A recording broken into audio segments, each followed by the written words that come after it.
आज अंतरिम अर्थसंकल्प वित्तमंत्री आणि उपमुख्यमंत्री अजितदादा यांनी मांडलाय, सादर केला।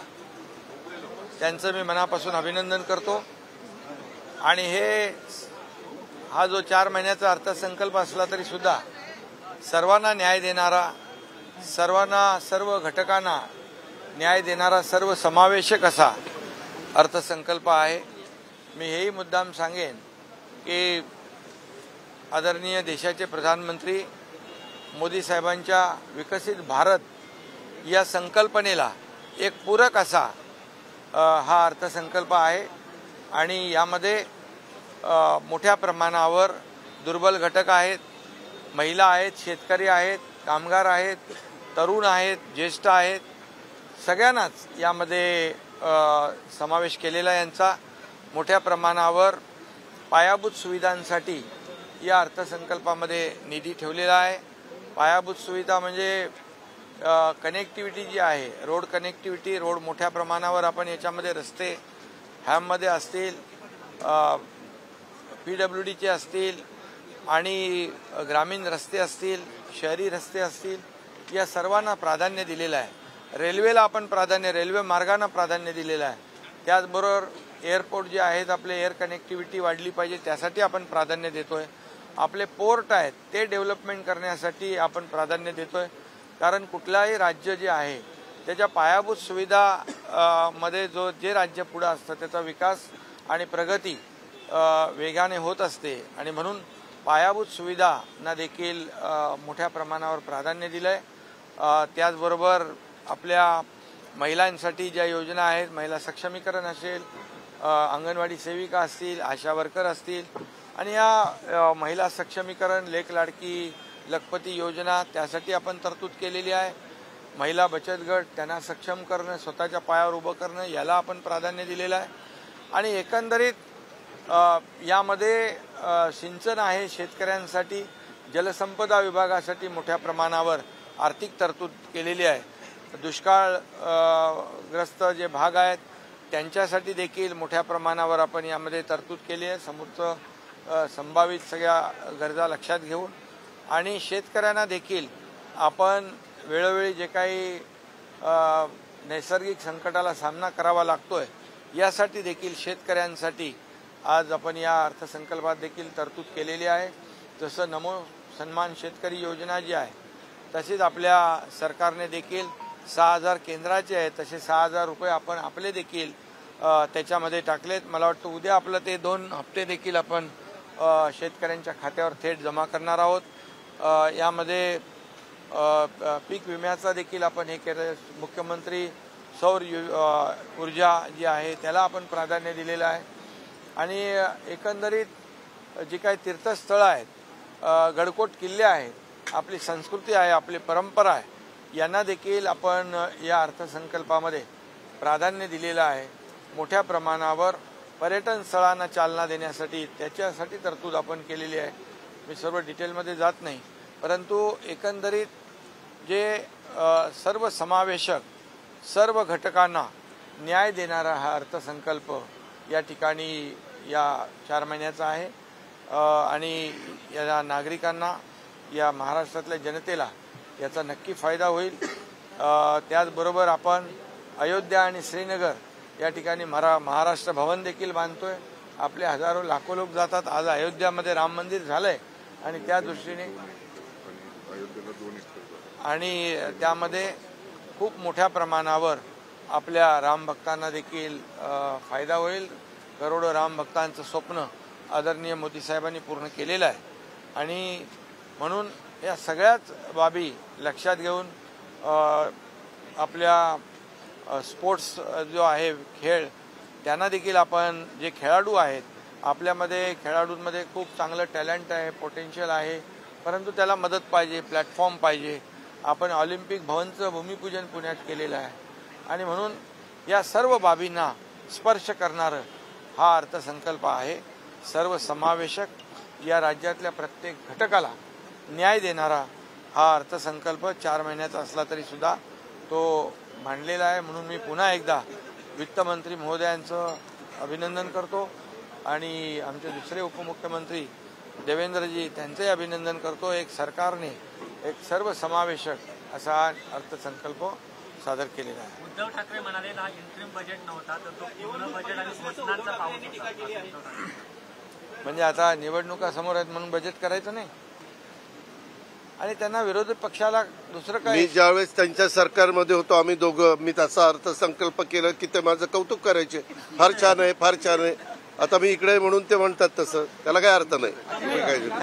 महत्वाचं म्हणजे उद्धवजींनी स्पष्टपणे केंद्रीय अर्थमंत्र्यांच्या समोर एका कार्यक्रमात सांगितलं, प्रांजळपणे सांगितलं, मला बजेट वगैरे मधलं काहीच कळत नाही, त्याच्यामुळे मी काही त्याच्यावर बोलू शकत नाही. त्यामुळे ते लक्षातच येतं.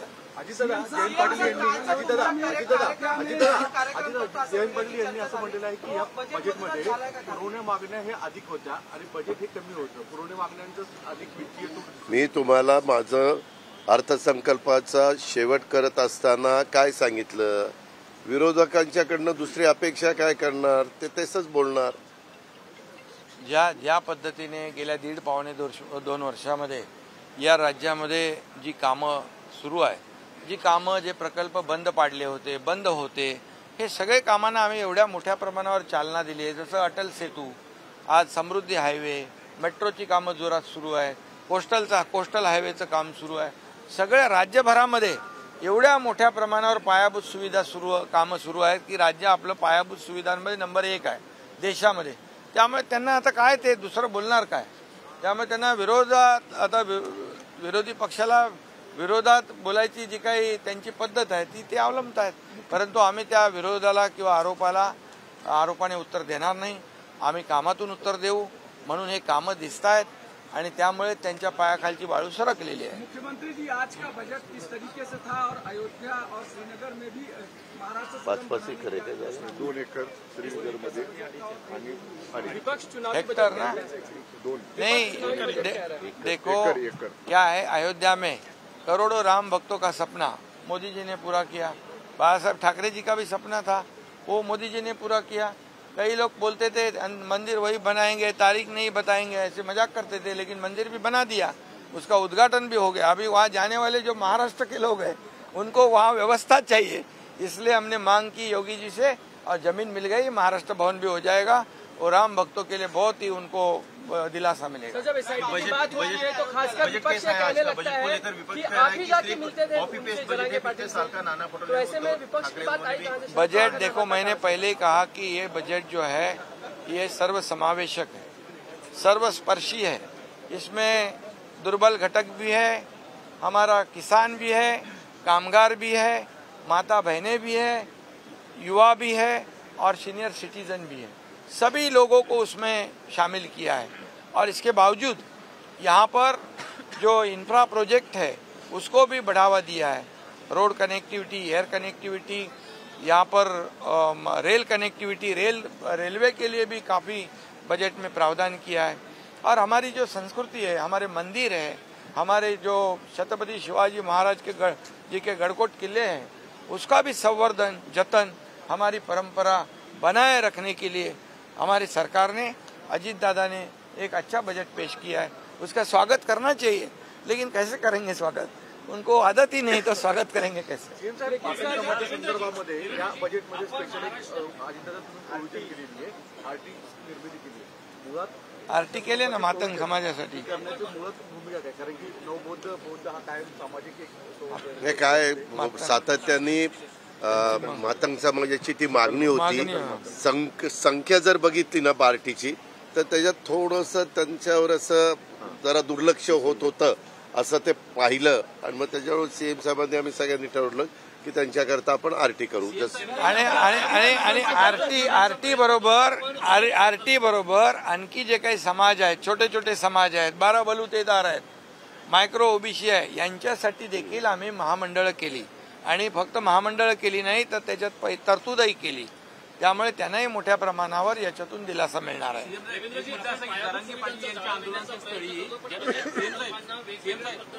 अडचणीत आणलं जात आहे. जर आपण इतर 5 राज्यांचा विचार केला देशातल्या प्रमुख, तर महाराष्ट्राला या अडचणीत आलेल्या प्रकल्पांचा आणि त्यावर होणाऱ्या कर्जाचा, व्याजाचा खूप मोठा फटका बसतोय. याच्याकडे आपण कसं पाहतो. नाही, मला असं बिलकुल वाटत नाही. इनफॅक्ट आपण जर बघितलं तर सर्वाधिक पायाभूत सुविधांचे प्रकल्प महाराष्ट्रात आहे आणि महाराष्ट्रामध्ये एक जर मुंबई गोवा हायवे आपण जर सोडला तर इतर सगळे प्रकल्प आम्ही वेळेत किंवा वेळेच्या आधी पूर्ण करतो, रेकॉर्ड स्पीडने पूर्ण करतो. समृद्धी महामार्ग एक उदाहरण आहे की देशामध्ये इतक्या वेगानं लँड ॲक्विजिशन पासून रस्ता पूर्ण होण्यापर्यंत कुठेच हे झालेलं नाहीये. मुंबई गोव्यामधल्या अडचणी आपल्याला माहिती आहेत, पण तोही आम्ही आता लवकरच पूर्ण करणार. जरांगे पाटील यांच्या आंदोलन स्थळावरून मंडप वगैरे काढायचं प्रशासनाने कामकाज सुरू केले, काय आव्हान करणार की त्यांनी आता आंदोलन जवळपास साखळी उपोषण सुरू केलं? नाही, खरं म्हणजे राज्य सरकारने मराठा समाजासाठी जे देय आरक्षण होतं टिकणारं, कायद्याच्या चौकटीत बसणारं, ते दिलेलं आहे 10%. कुणबी प्रमाणपत्र नोंदी ज्या जुन्या आहेत ते शोधून तेही देण्याचं काम सुरू आहे. मराठा समाजाला ज्या ज्या सुविधा पाहिजे त्या त्या देण्याचा निर्णय सरकारने घेतलाय. ओबीसी समाजाला धक्का न लावता, इतर समाजावर अन्याय न करता, हे आम्ही वारंवार सांगतोय. सरकारची भूमिका अतिशय स्पष्ट आहे आणि कालही स्पष्ट होती, आजही स्पष्ट आहे, उद्याही स्पष्ट आहे, राहणार आहे. कारण मराठा समाजाला आतापर्यंत ज्यांना ज्यांना संधी होती त्यांनी ती संधी दवडली. त्या मराठा समाजाला न्याय दिला नाही. मराठा समाजावर खूप मोठे मोठे लोक मोठे झाले राजकीय, परंतु मराठा समाज वंचित राहिला. परंतु ह्याच मराठा समाजाला जेव्हा देवेंद्रजी मुख्यमंत्री होते तेव्हा पहिल्यांदा, इतक्या वर्षातून पहिल्यांदा आरक्षण देण्याचा निर्णय झाला. हायकोर्टामध्ये ते टिकवलं. दुर्दैवाने सरकार गेल्यानंतर, सरकार बदलल्यावर सुप्रीम कोर्टामध्ये ते रद्द झालं. पण आम्ही यावेळेस देताना सुप्रीम कोर्टाने ज्या जे निरीक्षण, ज्या ज्या त्रुटी नोंदवलेल्या आहेत, मराठा समाज सोशली एज्युकेशनली बॅकवर्ड कसा आहे हे सर्व त्याचा सर्वे केलाय. फक्त सॅम्पल सर्वे नाही, तर एक्सटेन्सिव्ह सर्वे केलाय, डिटेल सर्वे केलेला आहे. 4 लाख लोक काम करत होते आणि म्हणून हे आरक्षण टिकणार आहे. आणि म्हणून विरोधकांना देखील मी सांगू इच्छितो, आताच आरक्षण दिलंय, आताच GR काढलाय, तुम्ही आताच टिकणार नाही. कुठल्या आधारावर म्हणता? का टिकणार नाही याची कारणं तरी द्या, आणि का टिकणार याची कारणं आमच्याकडे आहेत. त्यामुळे मला वाटतं आता आंदोलनकर्त्यांनी हे आंदोलन कशासाठी केलं होतं? मराठा समाजाला आरक्षण देण्यासाठी.